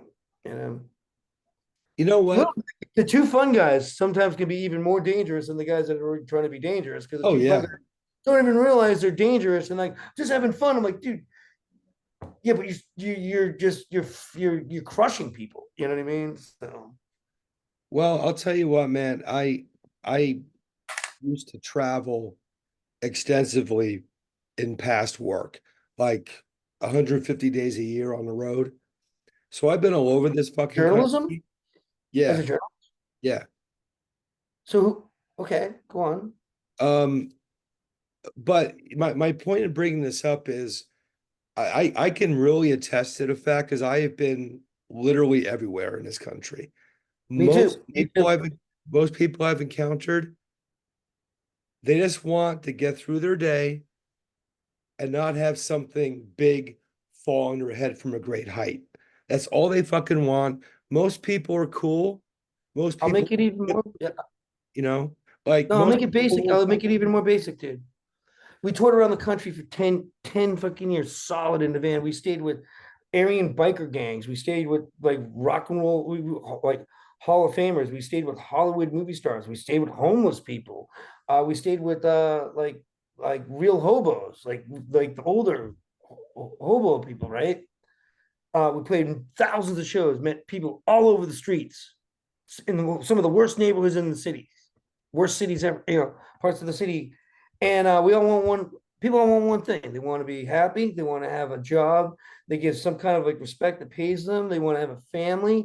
Everyone loves their family. Possibility of having children would be fabulous for so many people, and that their kids would grow up with a better life than theirs. It's Yeah, that basic. They that's want it. food, shelter, and a future for themselves and their kids and their family and their friends and the people they love. It's not complicated, man. Right? And no, and we can deliver this stuff. This stuff is deliverable. This is a deliverable commodity, you know? Billions don't have to go overseas, man. Like we can build our infrastructure so our bridges don't fall, you know what I mean? So that homeless don't exist, you know what I mean? Like just build like there's plenty of like places to and you don't have to overbuild. I mean, I live in Boston right now. They just overbuilt Boston with luxury condos. It's insane. Can't afford to live here, you know? And like half of these things are empty. It's just, and then they cry about like, oh, there's all these migrants coming in. There's no place to put them, so they put them in some youth center. And now the youth kids can't use it because there's homeless people there, and it's like, yeah, it sucks. That's not the best place to put them in a youth center. You know what I mean? And there's buildings that are empty that are not falling apart, and I've tried to get them to do stuff with them because they've like all the practice buildings, all the practice space buildings in Boston, like probably most cities now, have almost disappeared completely, or they've gone into like a corporate ownership. There's either owned by a corporate entity or a corporate entity slash the city entity. Like it's kind of happening here in Boston. It's like if they like you, you get a room and it's really expensive. And if they don't like you, you don't get a room and it's even more expensive. But not me. I'm a fucking pirate still. I'm a pirate, so I'm beating them because I'm connected and I'm at war with this kind of shit for decades. So I know this stuff. So I got a space now. I have a backup space and I have a backup space. Yeah, good, good. Tell me about Sweet Tree Inc. I wanted to get into that. Oh, okay. So Sweet Training was a thing that me and my buddy Tyler Sweet started. It was like a silkscreen company. I was already doing all this underground printing. I had an underground printing company called House of Ill, and it was just me. And I was just printing bands shirts and my own shirts and like subversive stuff. Like, can you see this? Like this thing, like this. Like I print this kind of stuff. So is this pro sports? Is it anti sports? It's like that's my style. You know what I mean? It's like it's it's anti-sports. Uh so this is the skull from the Illuminati, from Skull and Bones skull. Uh, It's all about like this, all this over here, nothing over here, it's like um so he's like, let's start a real company. And I'm like, all right. So he's like, he invested in like a belt dryer, which we needed, and a couple like some equipment. And he had a lot of connections because he's a guitar tech for like Brian Sensor, The Pretenders, Carlos Santana, like a bunch of like heavy hitters, and like he goes on the road a lot with them and stuff. And he's like, I want to kind of get off the road, so I want to start a silkscreen company with you, and let's do it. So we started it up, and at first we had this place on Rug Road, which was in Alston, and we had a 2-floor like loft gallery. So we had an art gallery and a still screen shop in a band practice space and a grow room, even though it was illegal. Then, um, anyways, and we also had a metal shop and a bike shop, like a metal shop, bike shop, wood shop area, and it was awesome. And made a little headway, made some good t-shirts, made a bunch of band stuff, started getting connected to all these bands I didn't really know out of my genre. And it was great. It's cool. More community, you know what I mean? Started going to see these different bands and stuff and hanging out. And yeah, it was good. And then the building got sold to build condos, and we went and got a storefront, and now we had to get really legal. and I get all the permits at storefront, occupancy, to have people in the building, and has to pass all these like codes and water codes, fire codes.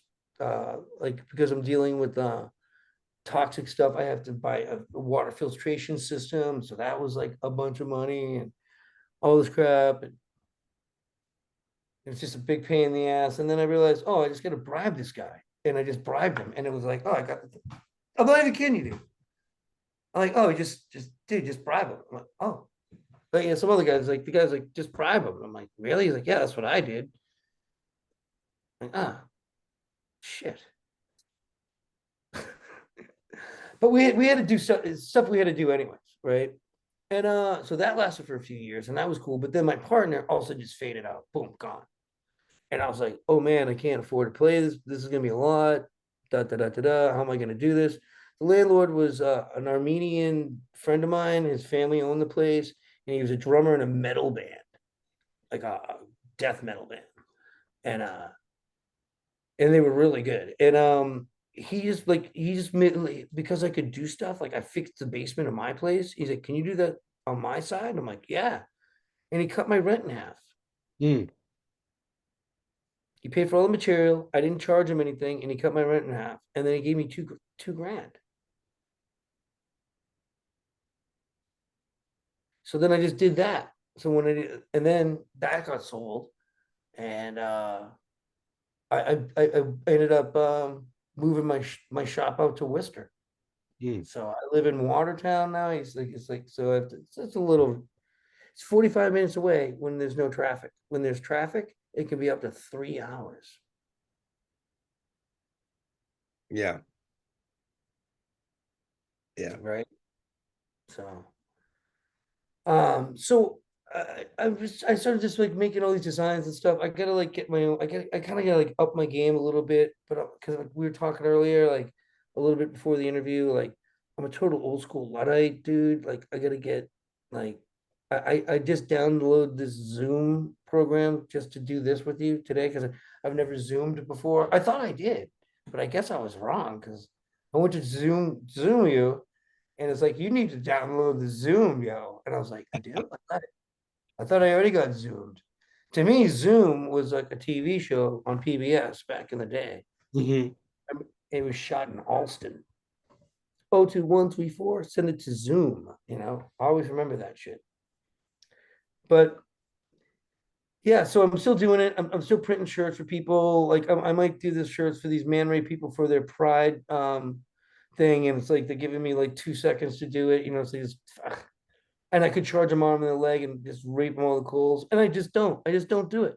I just don't do it. I could, and I just don't. Right. And I'm just like, I know they're just getting going. They want to rep they could set me in art with like artwork was like one color front, 10 color back. I'm like, really? 10 color back and you want it in 4 days? It's like, guys, let me design a bag for you and it'll be done. And then like I already did it and I sent it to her well right before we talked, and she's been texting me out. I don't even know what's up. I just hope they like it so I don't have to go keep changing stuff. Right. Because Well, like I work for myself, I do everything in the silkscreen shop. I do advertising, I do the printing, I clean the screens, I expose the screens, I do all the artwork, I print out all the films. You know what I mean? I deliver the shirts. I order the shirts. You know, I order all the chemicals. So it's like a one man like silkscreen machine.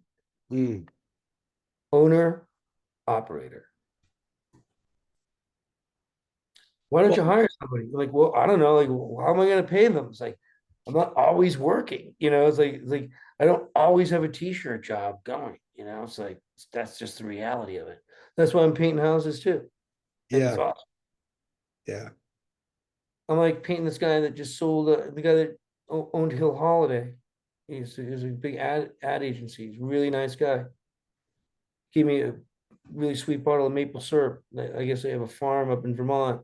He's like, you like maple syrup? I'm like, absolutely. So I'm hopefully gonna see him before he goes and give him some tree beer because I have tree beer now. from Wandering Soul, tree beer. I'm trying to get him to do another whole batch because he sold out of the old batch. So Hmm. Wandering Soul, bug him. His name's Matt. He's from New Jersey. He moved up here to play hardcore. Really cool guy. And we've been friends for years. And he stopped by the to pick up his shirts, and we were practicing in the garage, and we were playing the song Elephant. And he's like, I love this song. I forgot all about this song. I want to make you guys a beer. And I'm like, let's make an elephant beer. So that's what we did. We made Elephant. It's not an IPA, it's an elephant pale ale. You know what I'm saying? Is that still available? The tree beer? Kind of, not really. It's like he literally he made a huge batch. He makes these like they'll make runs of stuff, and then when they're out, they're out. And he already made that run, but I still like, of course, I got paid in beer.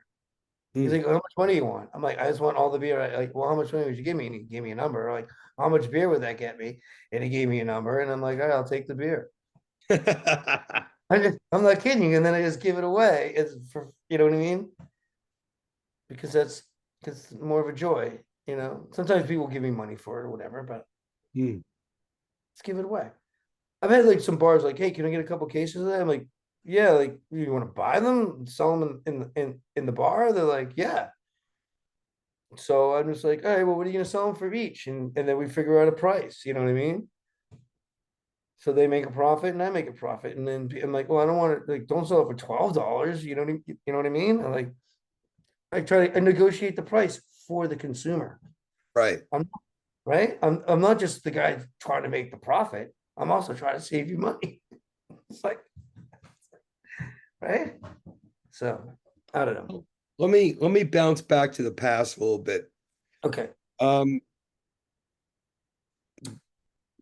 Considering what you just said, um, obviously Tree, not a straight edge band. No.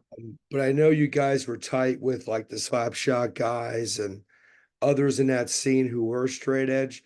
And when I was a kid growing up in Jersey, young, like 11, 12, listening to Slapshot, and I've had Mark McKay on the show, and we were talking about this, how I thought, oh man, these guys are hardcore straight edge motherfuckers. They'll kick your ass if you have a beer in your hand. But the truth is, That's a possibility though. well, I mean, my experience, maybe because everybody's a little older now, like Yeah. there doesn't seem to be that Animosity.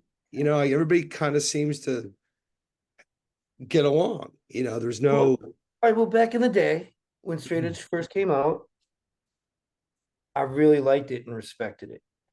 I thought it was like very, very, very, very smart and a very, very healthy way to be. And to me, it was like it's a whole don't tell me how to fucking live, asshole. I have to do drugs to be cool. I have to drink your stupid shit because I was exposed to all that shit. Oh, drink all this beer, drink it all out, drink it fast, do this, do that. By bully asshole dudes. And it's like fuck you. Don't tell me what to do, right? And there's all these commercials of how awesome it is to drink and shit. I can see if you didn't drink, how you wouldn't like it. You know what I mean? Or how it wouldn't even appeal to you. Or actually, how you would see how manipulative it is because it doesn't strike those chords in you that it strikes these other chords in other people, right? And it's to me it was more than just the booze and alcohol. It was don't sell me the whole propaganda bullshit. You know what I mean? Like I don't want to hear the lies, like the whole like it wasn't about not having sex. It was not about having bullshit sex to be a fucking like a tough guy, to prove your manhood, to go brag to your buddies about. That's not the sex you like. That's not why you should be having sex, or it's like, you don't need drugs to get you don't need drugs to be good or be cool or alcohol to be part of the gang. You know what I mean? You're not part of the gang. Fuck the gang. It's an illusion. You know what I mean? So I loved it. I dug it. But me, I drank and smoked, but then I would stop drinking and smoking for periods of time because it would get me in so much fucking trouble as a youth that I didn't want to go to jail. So I'm like, well, I'm just not participating in that shit anymore. because, you know, I want to go to jail. And there was the 80s and shit was so hot. There was a war on drugs, which was like a war on, like, I used to say it's a war on the poor, you know? Oh, it's just a war on the poor. I grew up in Westwood. I saw the rich kids get away with their powder. You know what I mean? They get away with the powder. But you get it in crack. You get it in free base rock. You get it in rock formation in this. 20 minutes down the street, you're going to jail. You know, Right. Right. 2 minutes down the street, you're going to jail. So sometimes less than that. It's like sometimes it's just like right around the corner. One neighborhood's nice and cool, and the other one's just nope. Right. Yeah, It was the war on drugs, but not the war on the fucking cause of the drug use. dude. When crack came out, like I wasn't an amateur. I used to hang out and I knew people and I was connected. And crack cocaine literally just came out of nowhere. Nobody knew where it came from originally. Like all of a sudden it was just everywhere. Like it was the summer of like 86, 87, and 88, where all of a sudden it just was everywhere. Like you couldn't get weed anywhere. All that shit dried up. But all of a sudden there's just this other product everywhere. And then on television, they're like, there's an epidemic of crack cocaine. If you if you smoke it once, it gets you so high, you're addicted for life. And as soon as I heard that, we're like, hey, it's the CIA. Check it out. They're selling drugs on television. They're literally selling drugs right on TV. Check that out. Oh my God. And then they had President Bush hold up this giant bag of crack cocaine and like this rock that was like this. We bought this crack cocaine in the park across the street. I'm like, you did what? Would you sell it to him first? It's like, what? I mean, if people only knew the true history of fucking cocaine Oh yeah. and how it smuggled into this country by Reagan and George Herbert Walker Bush. I mean, Jesus, jeez, gee, come on, please. That's like you're a journalist, you know what's up, Yeah. you know. Yeah. I remember even as a And younger, like who's else involved in that? Bill Clinton in out in Arkansas. The shit was flying in and landing in Arkansas. And Bill Clinton knew all about it. even before I became a pro journalist, when I was like high school, even like grammar school, I was watching the news reports about the crack cocaine and like, the hood in LA, pre Rodney King, all that. And I'm thinking, even at that age, I remember thinking, gee, this sounds like it was almost orchestrated.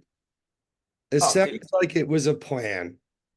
Well, you know that they did. They want like the CIA actually worked with gangs in LA to bring fucking crack cocaine into the market. Mhm. And there was a guy that broke the story, and what they killed him, right? Or he committed suicide, and they made a movie about it, right? That Actually, sounds the guy who about broke the right. story. Actually, it was a second guy that actually rebroke the story using the original guy's story and was digging even deeper. And then he was the one that was they ruined his career, and then he was found committed suicide. Yeah, but there's a lot of people who commit suicide. Yeah, I know. They work for the airplane company, and they and they do they do like all that safety regulation stuff, and they just die. No, I know, no, and it's like it's no seriously, it's like I don't know. I've been like awake for a while, so like people want to yell politics at me and say deep state. I'm like deep state. What are you talking about? It's like you know, Trump is admitted to playing both sides of the political thing with money and playing and like that is what the deep state is in a sense. It's like there's these all these players that just have all this money to bribe both parties to get what they want, you know. But then you also have the shadow government, which if that's the deep state that they're talking about, which is like supposedly like our Illuminati friends and such that, you know. But like I basically just think it's like the money, there's money behind all that stuff. It's not more complicated than that. And they just don't want their names to be known and Mhm. ways of finding out who they are. They go into the Bilderberger group freaking meetings all the time, and you know, their names are there. It's like,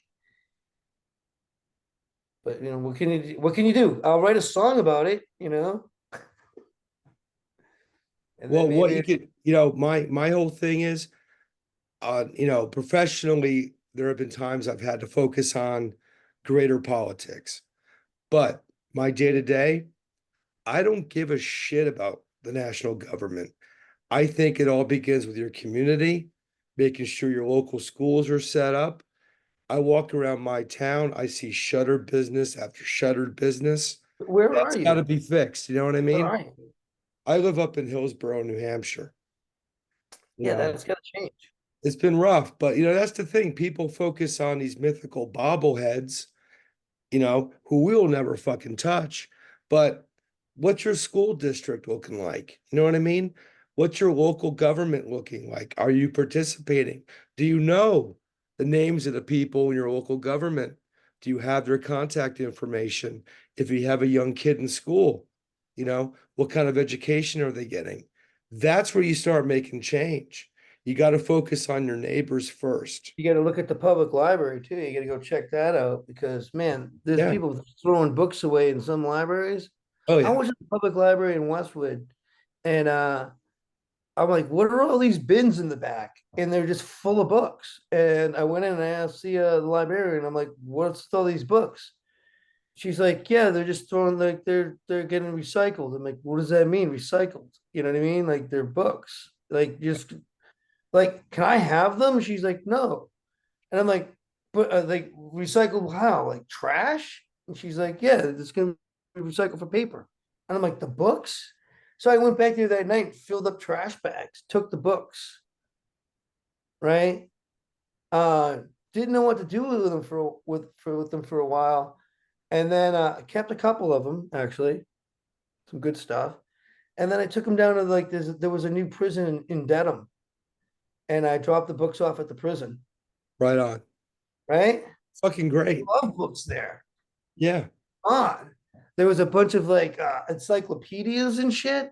Those things are dope, you know?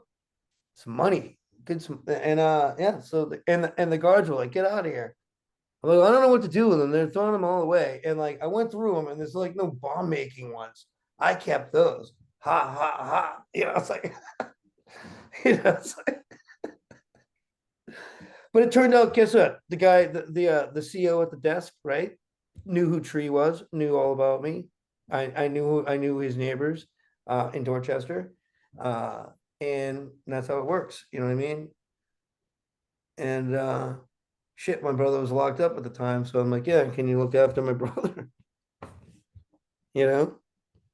I would have literally brought it there as a joke. I'm like, I'll bring my brother some books, but like anybody else can have them if they want. But like, and then yeah, yeah. So they got a bunch of books, and I actually went and I did another run too. I did another run. So But that's a true political act. That's a absolutely, wow, absolutely, dude. I know what I'm doing. I know yeah, what I'm yeah, doing. I know yeah. what I'm doing. You got You to know, do that. it, that's the real thing, not what you see so commonly these days, where it's like, oh, this meme makes Trump look like an idiot. Let's share it. Who cares? You know, Well, that's get out on well, the streets and do something of value. yeah. No, that's that. So like, I don't see how that. I see as someone that makes that kind of art, actually makes it. I can make that all day long. I used to make it all day long, actually, and pump it out there just to annoy people and be funny and then make myself laugh, you know, and hardly ever respond to like all the crap either way that I would get. I would just let it just go out there, you know. I mean, go to my Facebook page, Instagram page, you'll see what I'm talking about. Like, um, but at the same time, it's like I got bored with doing that because it became something that it shouldn't be, you know.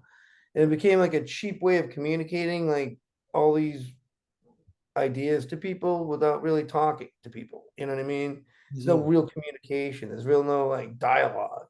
Right. It's just like, hey, check out this fucking funny ass meme that insults your side. Oh, here's one that insults your side that's even funnier. And like, you know, where you go? Like, I'm good at it. I could do it all day long. I actually could probably make money doing it, but my soul and heart wouldn't be in it. I do it when it's funny or if I have an idea, but I just kind of stopped doing it because it just became so, it became almost like, it became like a cheap way of like not talking to people, not actually dealing with the conversation. What are you really mad at? What's the problem? And also it was like an easy way for me also to try to deal with all that kind of stuff without having to like get into these word conversations with people online. So I could kind of like say what I wanted to say, but then I'm like realizing like, yeah, like if I'm not gonna have any more dialogue with them afterwards, then I'm just as bad. You know what I mean? It's just like I'm like I do it as an artistic thing because I see it as an artist and and as a comic, I guess. I like making jokes up and making things funny. So I'm just I'm just tearing the shit out of them. I'm having a crack on them. You know what I mean? I'm just fucking with them. Like it's like instead of writing a funny poem back in the day or a funny song about you know a lord that didn't like we boycott that guy. Why? Because his name was Boycott. You know that's where that comes from. We boycotted that guy. Yeah, what was his name? Yeah, boycott. That's where it comes from. It comes because we just stopped fucking working for him and buying his shit, and we starved him out. And that's like it's got to use humor and comedy and intelligence and love, dude. You know what I mean? Like I'm coming from a place of love and not anger. I have a lot of anger and rage, but like when I try to present to the public artistically, I try to do it in a positive manner as much as I can. I mean, like there's some things that are dark. They're just dark. It's just the way it is. Well, Um, you got to balance it, I mean, humor is so critical. And I think in some ways people have forgotten that, with this hypersensitivity and the idea of canceling. And if you can't take the piss out on yourself and your situation, what the right, fuck right. good are you? Well, How are here's we the going other to thing. get through this? Honestly, I think like the as an artist, it's like I thought what's the most cutting edge thing. Like when I wanted to be the journalist moving into the art world, as I was moving in to try to talk to people from being a journalist into being an artist. I was looking for the proper medium. I went to the museum school.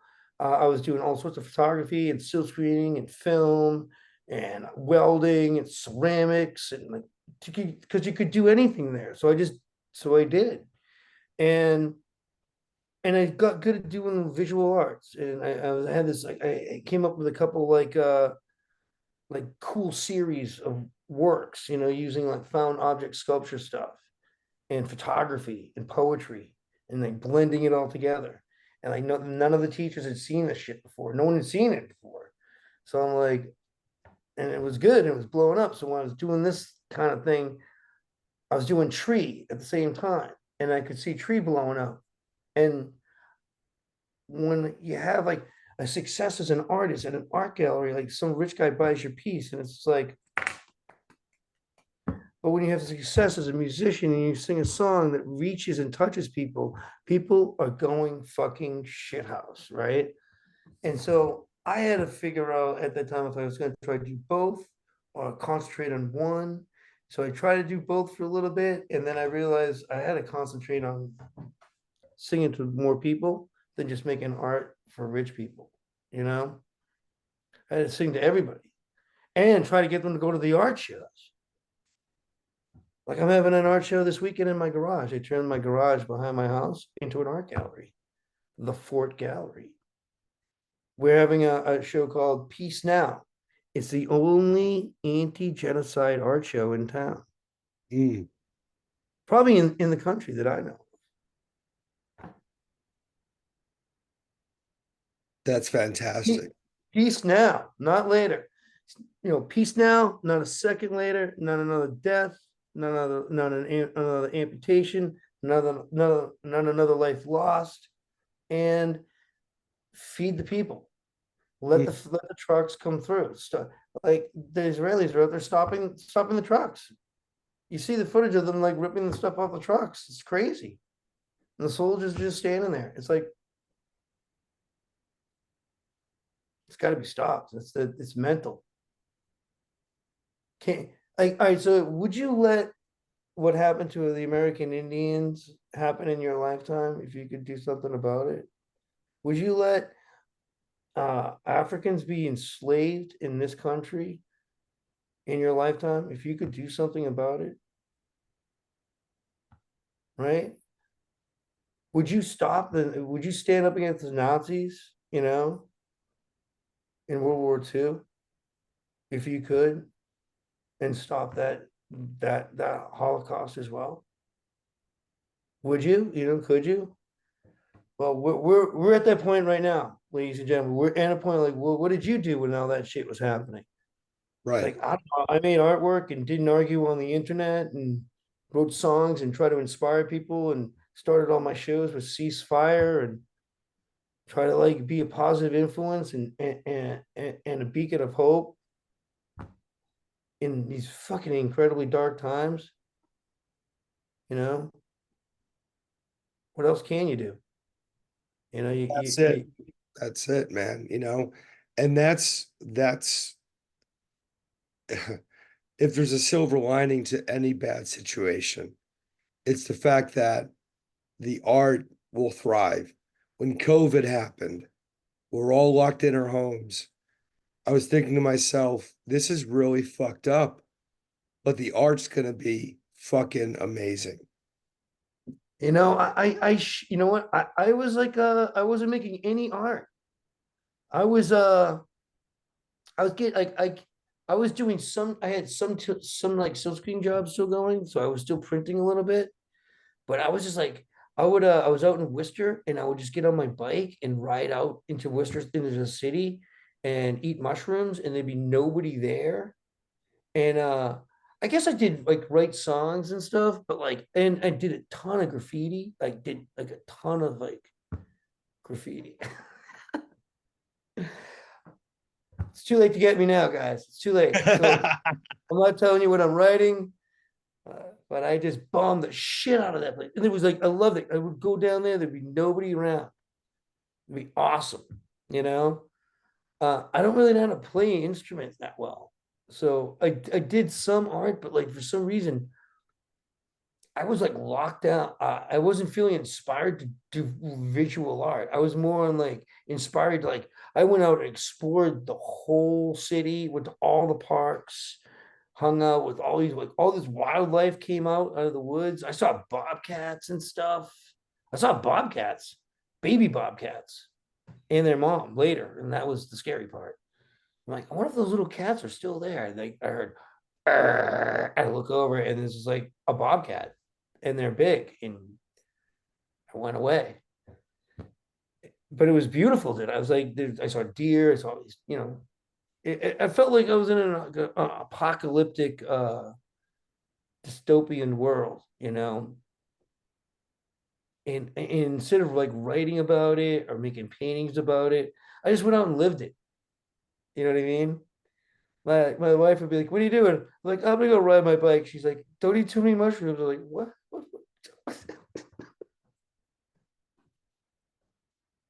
I wasn't like every day, but literally, like I would be on the bike every day. I'd just be like, I'm out. What are you doing? Like, I worked in this morning and now I'm just gonna go out until it gets dark.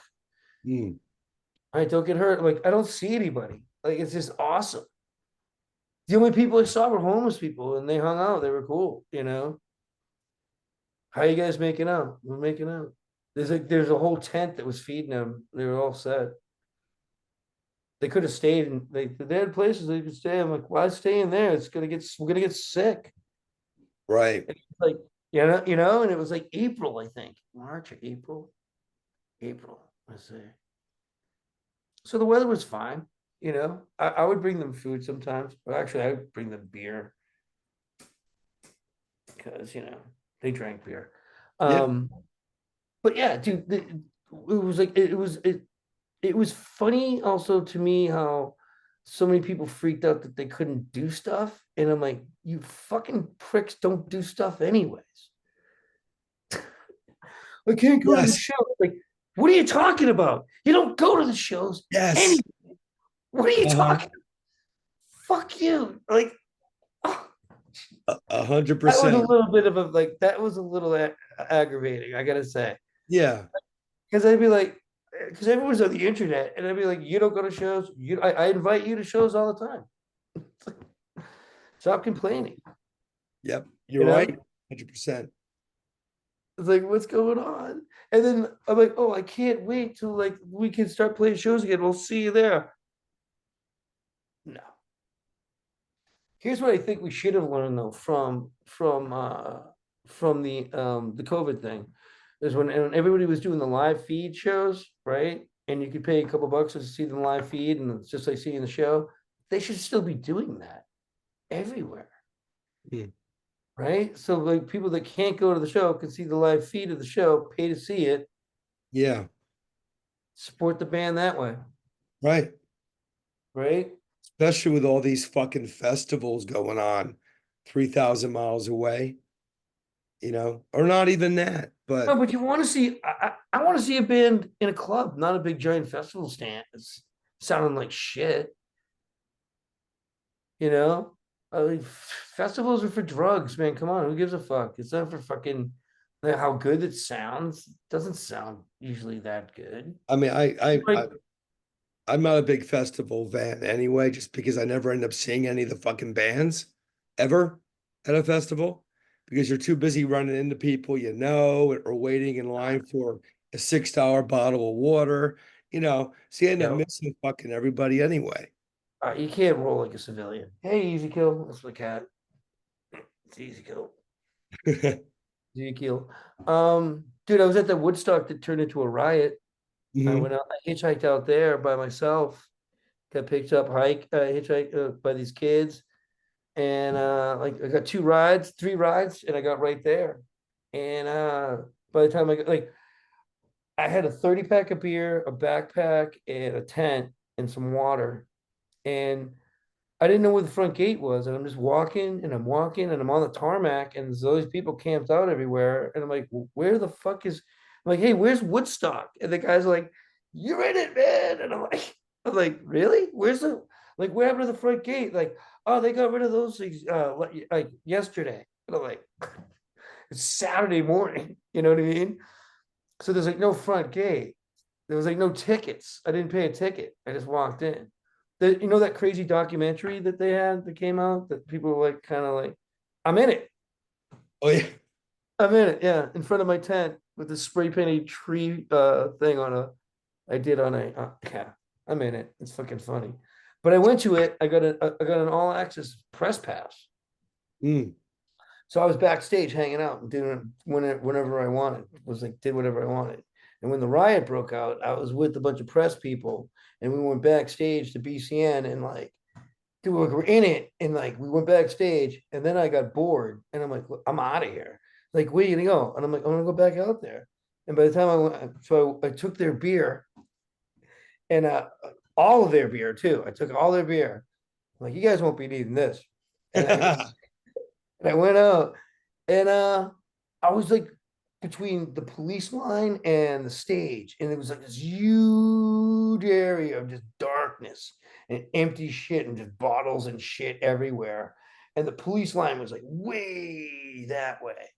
And I'm like, huh, what do I do? So I start walking to the police line, and I come up from behind the police, and I'm like, oh, I can't come up behind the police line. The cop's gonna freak out.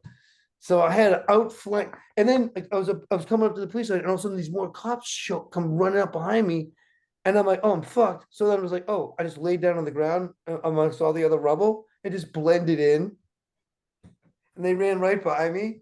And then I got up and I just outflanked them, and I went back into general population, and it was mental. They were like lighting fucking toilets on fire. I was like pulling the toilets out of the fire, like the big giant toilet things. Like these guys are throwing bottles at me, and then like these other kids are like, "No, leave him alone. Like he's smart. This is smart. Don't burn this. Like you don't want to burn this. It's gonna be disgusting." Yeah. What are you burning this for? It's fucking dude. It all started because these kids went into these the trailer trucks, all having the trip. Like I saw it happen, dude. We're sitting there, and kids fucking start jumping in the trailer trucks, open it up, and they're stealing all the bottles of soda. And then at the same time, the Red Hot Chili Peppers are playing "Fire" by Jimi Hendrix. So these people start lighting bonfires in the fucking field, and then the people that were stealing the shit out of the fucking truck just started bombarding everybody with fucking bottles of fucking soda. So we just got like the woman I was hit got hit with in the head with a bottle of soda, and it was bad, plastic, but it was like knocked her on her ass, gave her a big hump on her head, and that's when we got the fuck out of there. She's like and like she worked for Westwood One, and I'm like, let's go. I got her out of there, got her backstage, and dude, like we had to go by like the riot cops on the way. We had to pass them to get to where we needed to go. So that was fun. But we did it because they were bashing people because people were throwing stuff at them. And it was turning into an absolute melee. And we got out of there luckily. Mm, And jeez. then I got bored, man. And then I'm like, I'm going back out there. It's crazy, dude. It's crazy. And then like I'm out there, and then I'm like, you know what? I'm not. And I pulled that thing out of the trap out of the fire, and all these people were giving me shit, and I'm like, you know what? I don't need this. I'm all by myself. And I just disappeared into the crowd, and I ended up finding all these people I knew, and I had a ride home, and I was like, kind of just saved. I got saved by tree fans Mm. from. Dave, write a book, please. Yeah, I'm gonna do a book called "I Grew Up Punk Rock." It's gonna be about growing up punk rock. Seriously, you, you gotta. Some adventures, dude. Some adventures. My high school career was completely insane. I got kicked out of like 4 high schools. I grew up in this rich white suburban town where I was just treated like the plague. It's crazy. It's crazy. And then I just kind of I didn't let it break my spirit. I know what it's like to be like marginalized. You know what I mean? I definitely do. Uh, I've been arrested before I graduated high school, probably like 20 times. I didn't realize what the police were doing, but they were setting me up for no future. Mm, As a juvenile, you're supposed to you're they're supposed to be locked from your adult record. Your juvie record is supposed to be, but it's not. It's just not. So I couldn't. I could really probably never like to get a corporate gig or something like that with like. So you've been arrested 23 times. Oh yeah, like for what? Basic stuff like skateboarding. Uh, you know, drinking, underage drinking, marijuana. You know, fighting people that beat you up for skateboarding. You know, but that shit's like it builds up. Fighting is a big one too. Fighting is a big one. Get in yeah. trouble for fighting, go to jail. Well, I know before we started recording, you and I were chatting about video editing and sometimes the need to edit. I'll Oh tell yeah, you, you're gonna have to edit this. This is like 2 hours long. dude, I was just about to say, honestly, I'm not editing a goddamn thing because Awesome. this has been one of the pure, No, this is what we go for. We go for one takes. yeah, dude, This is it. this has been one When of I the get on the pure microphone with the conversations. band, Huh? when I get on the microphone with the band to record, they call them tracks. I don't call them scratch tracks. I call it first chance at the microphone. You know what I mean? And I go for it. And we try to keep everything. And sometimes like the best is like scratch track, the whole track. That's what we use. It's not a scratch track. There's no scratching. It's not like we're not getting rid of it. So that's awesome. I felt like we had a good flow. I got a little lost a couple times, but I reeled it back in, because you know, it's because there's a story, and we're talking about some serious things there for a couple times, and Yeah, moments got pretty heavy. definitely. Well, I do this channel for precisely this reason, to have these conversations with people. When I met you at Bridge 9, we chatted a little bit, but I knew I'm like, I got to get Dave on here. And Oh, dude, I love this stuff. I want to start my own podcast eventually. I have a microphone. I did radio. I did WBC and radio, and I actually was the head union negotiator for the whole union there. And I just got the job because nobody else wanted the job because they're all terrified to have the job. So I took the job. And I beat I kept the union together because Infinity was trying to break up and I got everybody 401ks, and everybody kept they didn't break up like the DJs hours and stuff, and like they wanted to do all this like pre-recorded stuff of the DJs, and then the DJs don't get paid for that stuff. You know what I mean? Then they can just use your one liner or whatever your joke is or whatever forever. You know what I mean? right, Dude, I went into the negotiations with a black eye already from fighting on the weekend before. I was in a band called Drug War at the time. Supposedly, I got fired for playing my own band, but I got fired for kicking ass in the union. Did it. They were horrified. They were absolutely horrified. They're like, there's no way. And I did it. And then they fired me. And I didn't care because, like, who wants to be on that kind of radio station where you can't pick a single freaking song? And all these people calling in, like, hey, I want to request a song. Like, well, that's just too fucking bad, dude, because that's a freaking illusion. I don't know why they fucking tell people to call up and fucking request a song. I'm sorry, I am not playing that song, and fucking go tell your mom. Stop calling me too. I'm not playing her song either. yeah, You know that shit. Sucks. yeah, But all right, well, Joel, it's a total pleasure. It's like I love an opportunity to talk to a bunch of people that I don't know, in the world out there, people, and come support my band sometime, or the art, or even just some other band and artist in your neighborhood and your local. There's a lot of local things going on out there. You're probably kind of aware of. Go check it out and support it. They need your energy and your love. Like I call it local awesome. Like there's so much local awesome talent out there. They mm, need you to come out there to be part of that local awesome too. It's like because the artists and the musicians and the cooks and the comedians, we have a lot to share, but if there's nobody there to share it with, it's just it's not that funny. So thank you. Dave, thank you. We got to do this again sometime, for real. I'd love to. I got Zoom now. I'm zoomed in.